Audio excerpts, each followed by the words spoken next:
Good morning. This is KELOLAND on the go with all you need to know in news and weather as you start your day. Firefighters in Yankton had a busy day yesterday, including a grass fire on the Nebraska side of the Missouri River. Officials say it happened in the area of a campground northwest of Crofton, Nebraska. Firefighters were called to help the Crofton Fire Department with the blaze around 5 o'clock Tuesday afternoon. The Yankton Fire Department posted these pictures of the scene to Facebook. You can see crews burning a line to stop the fire from spreading. Meanwhile, a grassland fire near Hermosa in western KELOLAND has covered nearly 10 acres. Officials say it happened just before noon on Tuesday. Rockerville Fire Department say they were called in to help Battle Creek Fire Department with the blaze.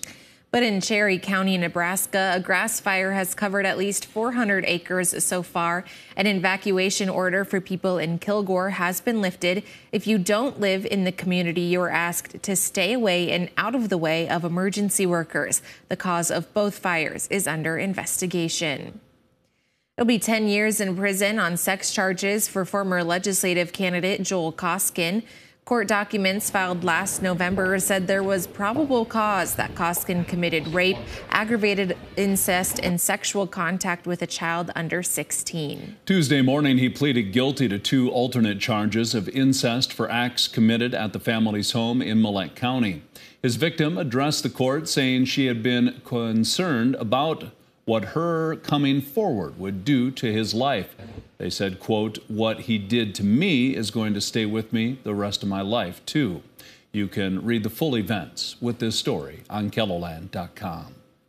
A convicted sex offender was in federal court facing new charges. In the new case, Matthew Hange is accused of putting child pornography into a Dropbox account and uploading illegal images to his Google account. He had a court appearance in Sioux Falls Tuesday morning. In 2018, Hange was convicted of having child pornography of a 7-year-old girl in Cottington County.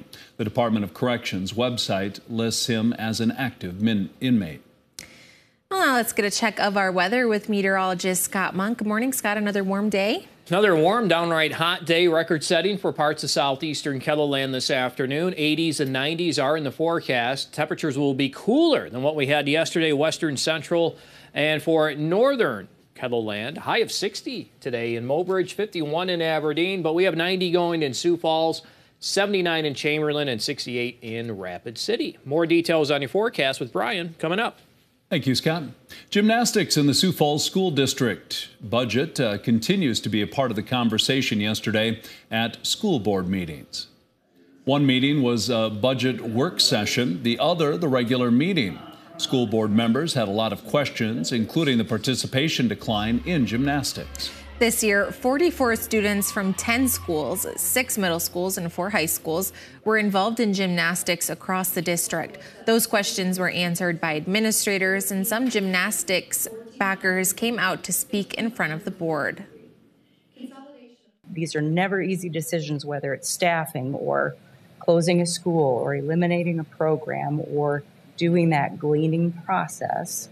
But that's also the due diligence that we have to do as we look at the long-term picture of any of our programs. I just feel like the goalpost is moving. We've been told budget, we've been told equipment, we've been told efficiency, we've been told participation numbers.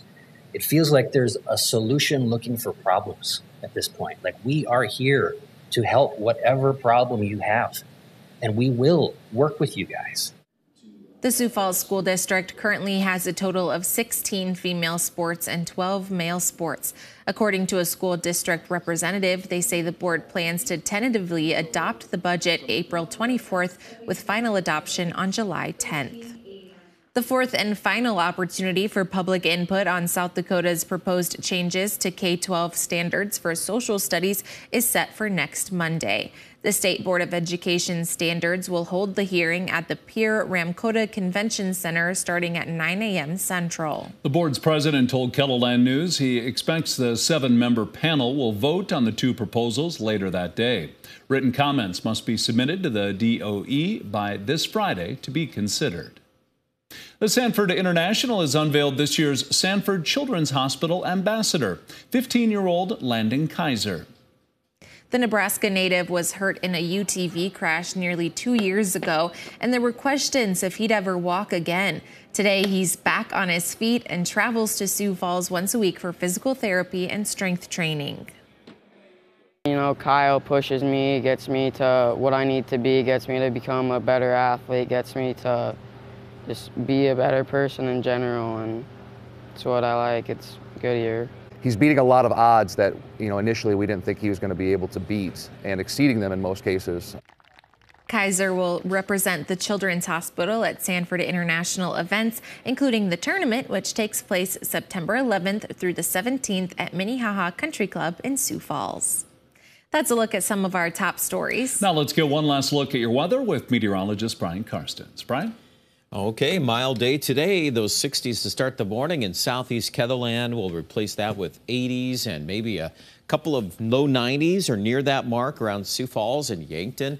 Meanwhile, Aberdeen today, not nearly as warm. It's just around 50 at 4 o'clock. We'll kind of have a sandwich area in between where Huron and Watertown can get into the 70s, but again, a little bit of a tug of war there back and forth. That north wind will make it actually a little cooler just north of Huron. And then we kind of fit the middle ground there for Pierre and also for Rapid City, close to 70. Overnight tonight, I still think the southeast will be pretty mild. We'll start the day probably at least in the mid-50s. And then tomorrow, well, there's definitely a frontal boundary there. Sioux Falls will be on the warm side of that. We'll be in the 80s, and then we'll see some of those 50s in the northeast. Clouds will be thicker, too, on the north side of that. And then it really, at that point, it'll come down to how many showers and a couple thunderstorms we can fire up as we get into Friday. I think for Sioux Falls, a lot of that would be Friday night as the main front organizes and comes in from the west. You can see kind of the timeline on that. Thursday, we're still fairly dry early, but see Thursday night, there's already some rain there in western South Dakota. And then that front, right there it is, Friday evening. And that's probably our best shot at rain in the 7-day forecast. And it's interesting when you see rain chances come and go. In April, it's usually a wetter month, and so we'll take an opportunity for at least some moisture for the topsoil. I would say a blustering northwest wind will take over on Saturday, and by and large, it'll feel quite a bit cooler. Highs today, upper 70s in Chamberlain. We'll still peg Huron in the 70s. Brookings close to 80 today.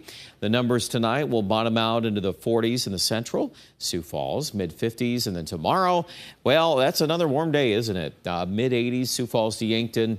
Pierre, though, at 63 with a chance of a shower. And Aberdeen's high officially there at 48. The 7-day forecast will be back down to the upper 60s on Friday. We'll see how many areas of rain develop into Friday night. And the leftovers on Saturday with a cool northwest wind, it's going to feel a lot different. I think we'll probably just struggle to get to 51. And that may be too warm. We'll see how that pans out. Next week looks a little better, a little closer to normal.